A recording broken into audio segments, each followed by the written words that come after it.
السلام علیکم۔ آج جمعہ ہے، مئی کی 15 تاریخ۔ میں ہوں خالد حمید، خبروں کے ایک بلیٹن کے ساتھ۔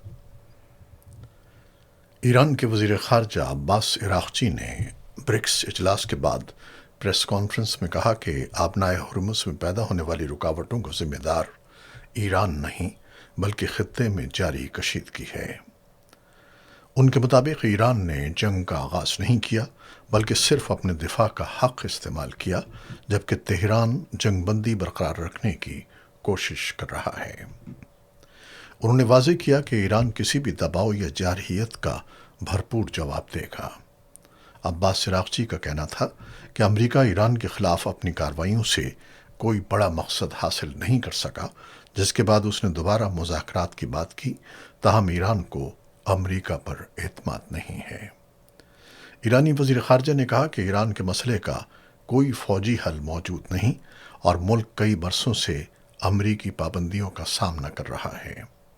ان کے بقول ایرانی قوم عزت اور خود مختاری کو اہمیت دیتی ہے، اس لیے جو نتائج جنگ سے حاصل نہ ہو سکے وہ مذاکرات سے بھی ممکن نہیں جب تک تمام معاملات واضح نہ ہوں۔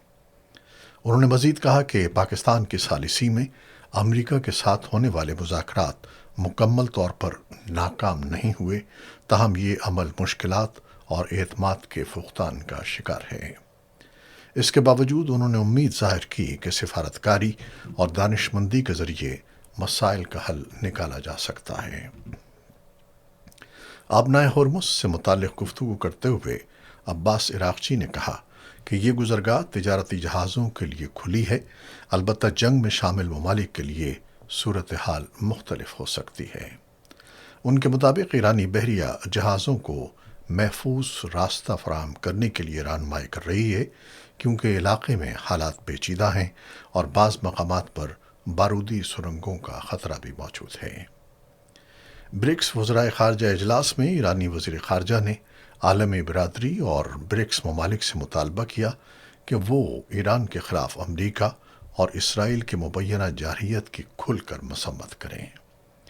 انہوں نے کہا کہ ایرانی قوم امن پسند ہے، جنگ نہیں چاہتی، لیکن اپنے دفاع کے لیے ہر وقت تیار ہے۔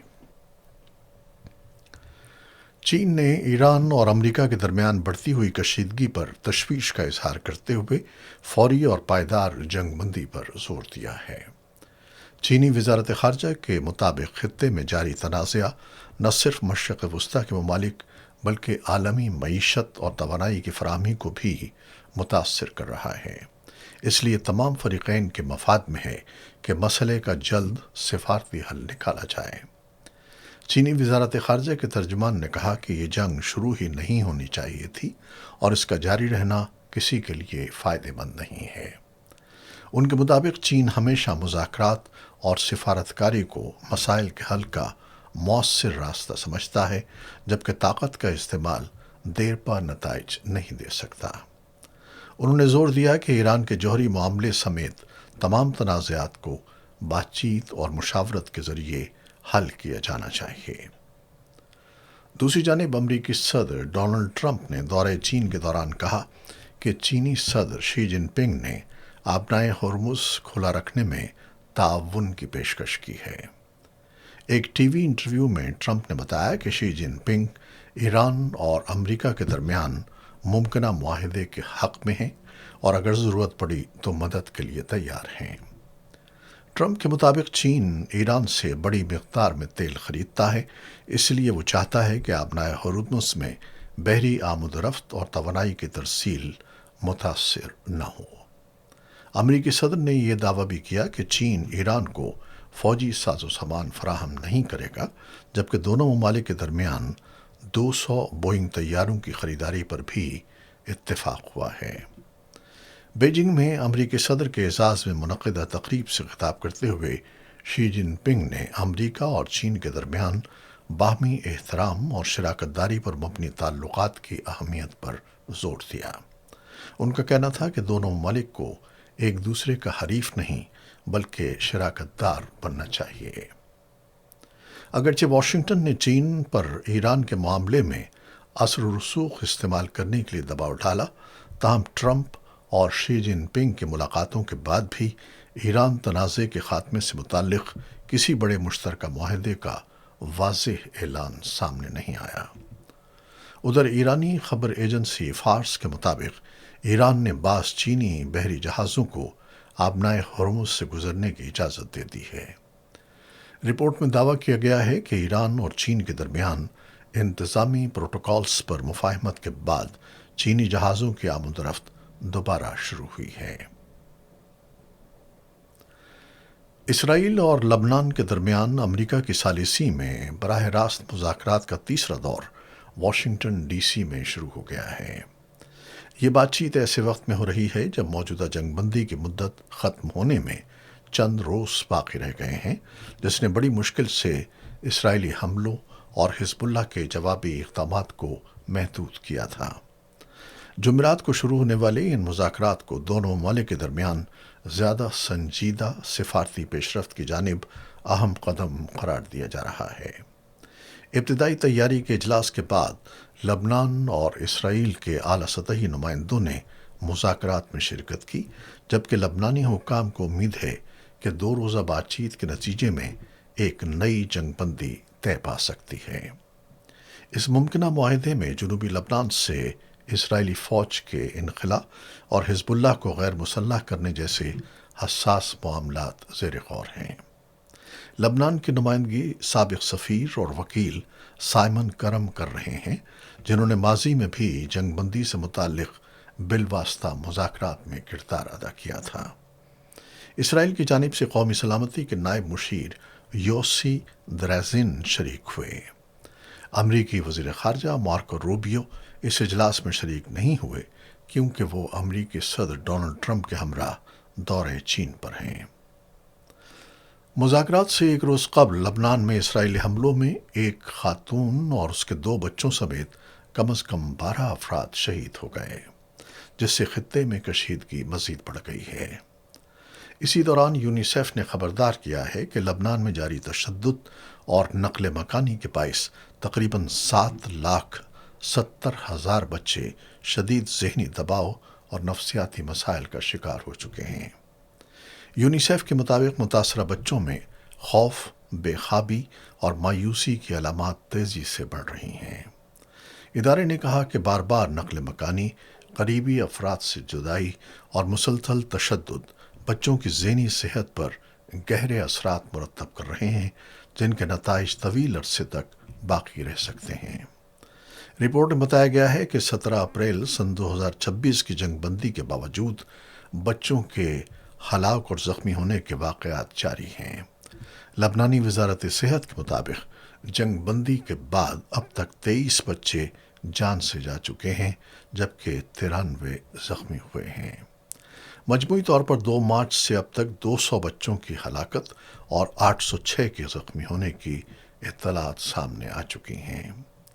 یونیسیف کے مشرق وسطیٰ اور شمالی افریقہ کے علاقائی ڈائریکٹر ایڈورڈ بیڈن نے خبردار کیا کہ اگر متاثرہ بچوں تک فوری نفسیاتی اور انسانی امداد نہ پہنچائی گئی تو اس بحران کے اثرات آنے والے کئی برسوں تک برقرار رہ سکتے ہیں۔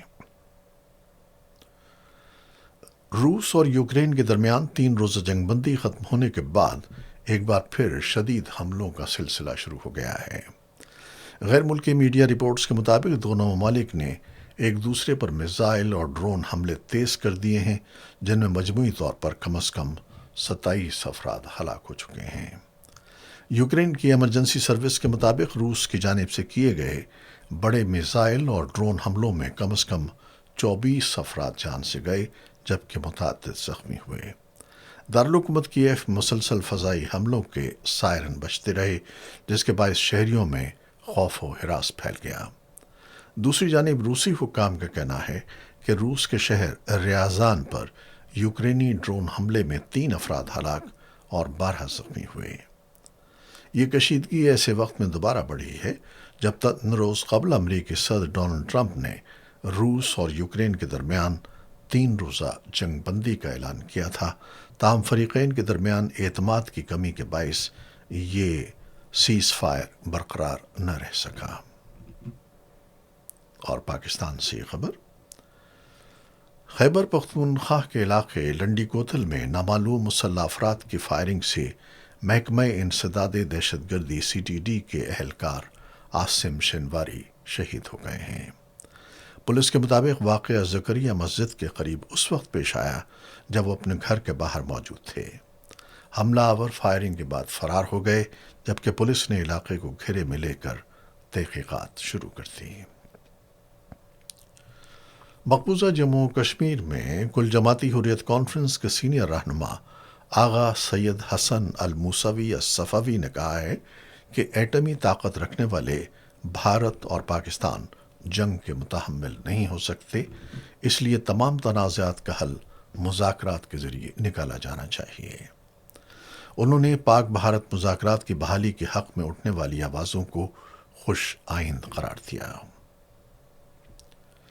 اور کھیلوں کے میدان میں Pakistan women's national cricket team نے زمبابوے ویمنز ٹیم کو دوسرے T20 میچ میں 67 رن سے شکست دے کر 3 میچوں کی سیریز میں 2-0 کی فیصلہ کن برتری حاصل کر لی۔ کراچی میں کھیلے گئے میچ میں ایمان فاطمہ نے شاندار بیٹنگ کرتے ہوئے 79 رنز اسکور کیے، جبکہ منیبہ علی نے 36 رنز بنائے۔ جواب میں زمبابوے کی ٹیم 103 رنز تک محدود رہی۔ دوسری جانب پاکستان ہاکی فیڈریشن نے جنوبی کوریا کو 4 ٹیسٹ میچوں کی سیریز کھیلنے کے لیے پاکستان آنے کی دعوت دی ہے۔ PHF کے صدر محی الدین وانی کے مطابق بات چیت ابتدائی مرحلے میں ہے اور کوشش کی جا رہی ہے کہ سیریز جولائی کے آخری ہفتے میں پاکستان میں منعقد ہو۔ ان کا کہنا تھا کہ اگر یہ دورہ طے پا گیا تو پاکستان میں بین الاقوامی ہاکی کی بحالی کے لیے یہ ایک اہم پیش رفت ہوگی۔ یہ تھی وہ خبریں جو YouTube چینل پر ہم نے آپ کے لیے پیش کی ہیں۔ آپ ہمارے چینل کو دیکھتے ہیں، شیئر کرتے ہیں، پسند کرتے ہیں اور کمنٹس میں اپنی محبتوں کا اظہار کرتے ہیں، جس کے لیے ہم آپ کے بہت مشکور ہیں۔